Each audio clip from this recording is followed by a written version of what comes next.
जब समर्पण कार्यक्रम है तो अपनी चिंताओं को, अपने भयों को, अपने शोकों को भगवान को समर्पित कर दो।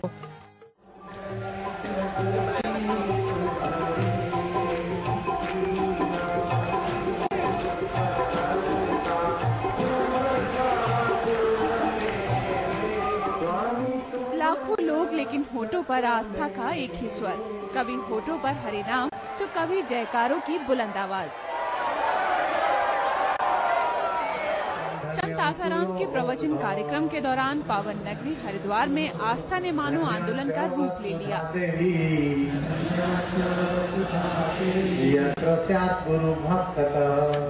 शहर के पंतद्वीप इलाके में हुए इस कार्यक्रम के दौरान हर कोई बापू को अपने बीच पाकर आध्यात्मिक उत्साह से फूला नहीं समा रहा था। 18 तारीख से शुरू हुए आसाराम बापू के इस कार्यक्रम के दौरान हर रोज लाखों की तादाद में श्रद्धालु मौजूद रहे।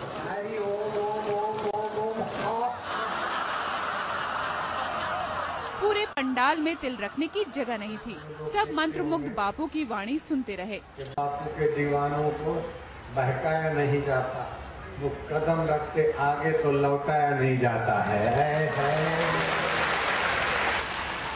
हरि ओम ओम ओम। भक्त बापू के हर शब्द को हरिनाम की तरह बस दिल में उतार लेना चाहते थे।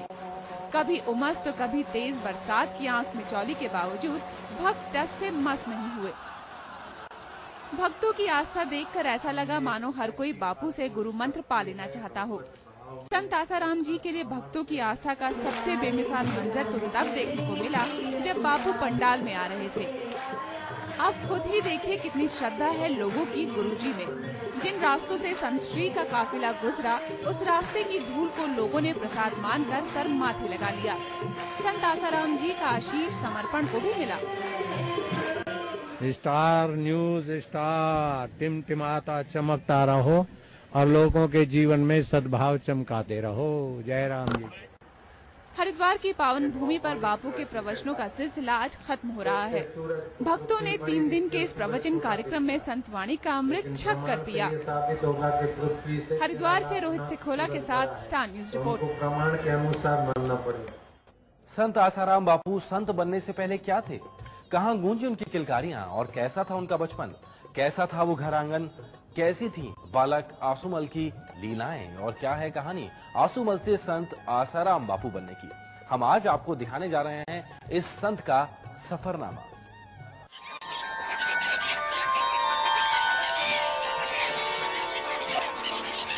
सूरज जब 17 अप्रैल 1941 को उगा तो एक नई रोशनी लेकर। सिंध के नवाबशाह जिले में एक बालक पैदा हुआ था। बेरानी गांव की औरतें बधाइयां गा रही थीं।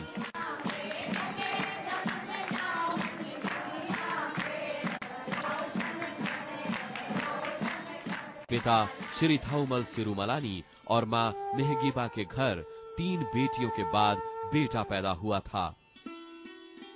देश का बंटवारा हो चुका था। सिरुमलानी परिवार गुजरात के मणिनगर में आ गया था। बालक अब थोड़ा बड़ा हुआ। नाम रखा गया आसूमल। बच्चे और भी होते हैं, लेकिन वो ऐसा नहीं था। पढ़ने लिखने के बाद फुर्सत मिलती तो ध्यान लगाने बैठ जाता। दिन गुजरे। बच्चा अब किशोर बन चुका था कि अचानक एक दिन सिर से पिता का साया उठ गया। काम की जिम्मेदारी आ पड़ी, लेकिन मन अब भी भगवत भक्ति की लहरों में हिलोरे लेता था।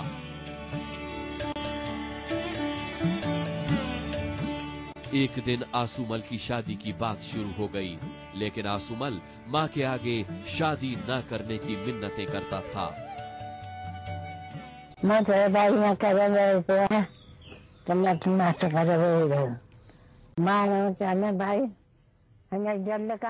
मैंने बहुत कहा कि शादी कर लो, कहता कि मेरा मन नहीं है और सिर झुकाकर बैठ जाता।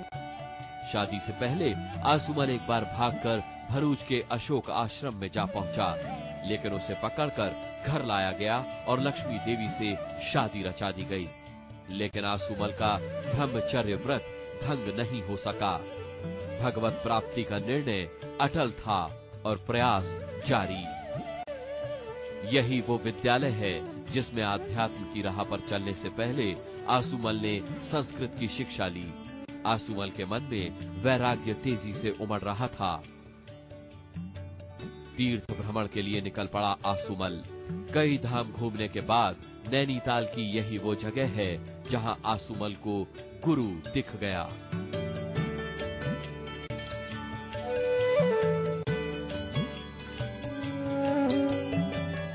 गुरु लीला शाह की कुटी में 40 दिनों तक कठिन तप के बाद गुरु मंत्र मिल चुका था। आसुमल को घर लौटने के लिए गुरु का आदेश मिला और वो चल पड़ा, लेकिन मन तो प्रभु की भक्ति में लीन था।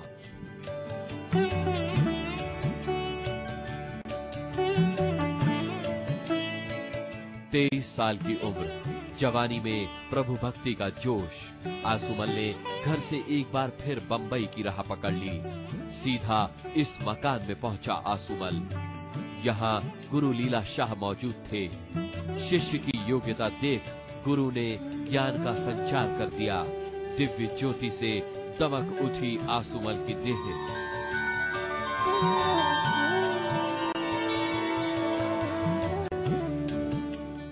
सब कुछ पल भर में बदल गया और अब बदल गया था आसुमल का नाम भी। Star news report. गुरु से ज्ञान का आशीष पाने के बाद युवक आसुमल अब संत आसाराम बन चुका था। तो कैसे शुरू हुआ आम लोगों की जिंदगी में खुशियों के फूल खिलाने वाले इस संत का ये सफर?